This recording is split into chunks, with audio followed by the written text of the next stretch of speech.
My next upload today for the 15th of April is with regard to women and children's rights issues, and basically the hardship that I have experienced since becoming a married mother in 2015. As I've reiterated, there have been individuals discussing matters that they have no right to discuss. There have been people making insinuations and assumptions and assertions that are not valid whatsoever. So basically, as a woman that has experienced adultery, defamation, treason, spiritual violence, bodily integrity damages, and the loss of my child unlawfully placed in state care, the issue of individuals being in a circumstance of matrimony to be experiencing abuses is a very serious situation. So this matter is a delicate issue. My matrimony was a pleasant, happy, planned affair. The birth of my child within wedlock was a happy, pleasant arrival. The issue since 2016, 2017 of individuals trespassing on my marital farm holdings and individuals conducting assaults against faith, religion and spirituality and causing harm to my son, and that have been of defamation and slander since 2017, 2018, violating the privacy of my marital home, presenting inauthentic information from my private life, intruding upon my child's upbringing. All of these matters have been raised in my impact statement and are highly sensitive issues. So as delicate a situation as it is, those individuals that have over preoccupied themselves with my nuptials, that have disrespected my nuptials and that have disrespected faith and that have disrespected my son and that have spoken out of place about matters that they shouldn't be speaking of, are highlighting, as I've mentioned in my previous upload, a really, really discourteous handling of this entire matter.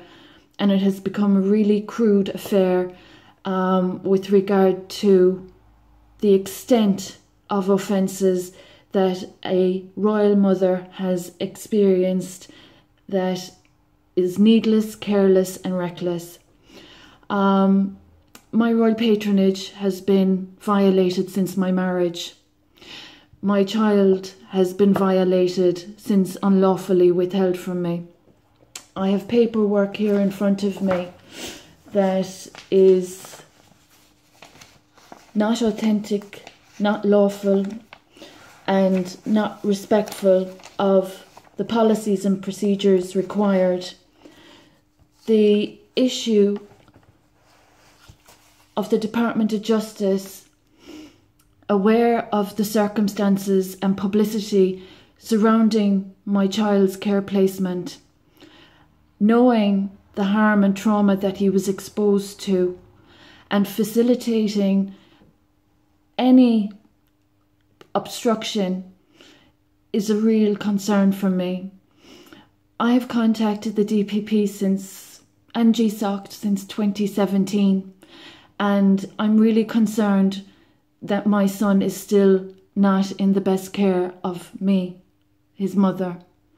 I'm really concerned for women and children's rights that those of revenge porn and defamation and slander, and worse in most recent years, are still causing offence against faith and family simply due to avarice and covetousness. this situation is getting a little bit too much. I have a clean track record and I have been slandered very severely. The slander commenced in 2016. The culprits, repeat offenders from offences in 2006, are still loose in the society where I have worked and lived all my life. With a clean track record and as a law-abiding citizen and respectful of other people's privacy, I'm really surprised that there is a huge disrespect for not only my son, but also disrespect to faith and matrimony. There's a lot of hypocrisy, there's a lot of double standards, and there's a lot of contradictions, and there's a lot of the steps in a process of inquiry not being adhered to. So as I've worked for 3 state departments, and as there are individuals on my farm holdings, and as I'm experiencing financial abuse, theft and exploitation, as well as spiritual violence, bodily integrity damages, etc., I'd appreciate the Department of Justice addressing the fact that there is a son of Maria McElligott in County Kerry, not where he is meant to be, in the care of his mom. I'm awaiting, since 2017, the departments that I contacted to address the assaults of human rights and constitutional rights that are occurring. So this entire situation is really disrespectful. It's really, really, really disrespectful to all women and children, and those disrespecting matrimony. It's really, really abhorrent. And to be disrespecting a young child's life, that was really abhorrent as well. And especially with regard to what we are all fully aware of, having been publicised, that had traumatised him. So the Ombudsman for Children, we are all aware that women and children's rights still matter in 2021, regardless of avarice and acquisition. So I'd appreciate the bystander effect being put aside, and I'd appreciate the Department of Justice addressing my impact statements and my complaints procedures commenced in 2017 and the issues caused by trendsetters and social disruptors in a society stealing from my property portfolio. The issue of treason and spiritual violence and bodily integrity damages of my sacred light body and my sacred child, and theft from my property portfolio by individuals that have absolutely no right intruding upon me is no laughing matter.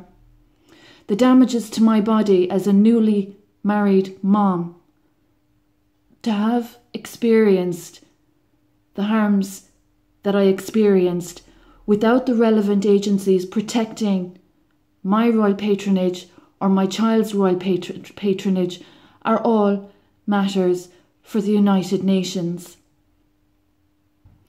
So those that are and have been of slander and fraud and theft and trespassing, and that are working on my farm holdings as of 2015 and of my ancestors from 2 centuries ago, I would appreciate you having a bit of courtesy and common sense with regard to the harms you caused my son in 2017 and 2018. And as regards your slander, the slander of these culprits, I'd appreciate the Department of Justice upholding its ethos, etc., for those that respect the law. So as regards my matrimony and my child, the relevant agencies, Ombudsman for Children, there is not a lawful care order in place. My son has been traumatised as a consequence of incompetence. I want my son in my care immediately before any more incompetent human beings cause him any more harm.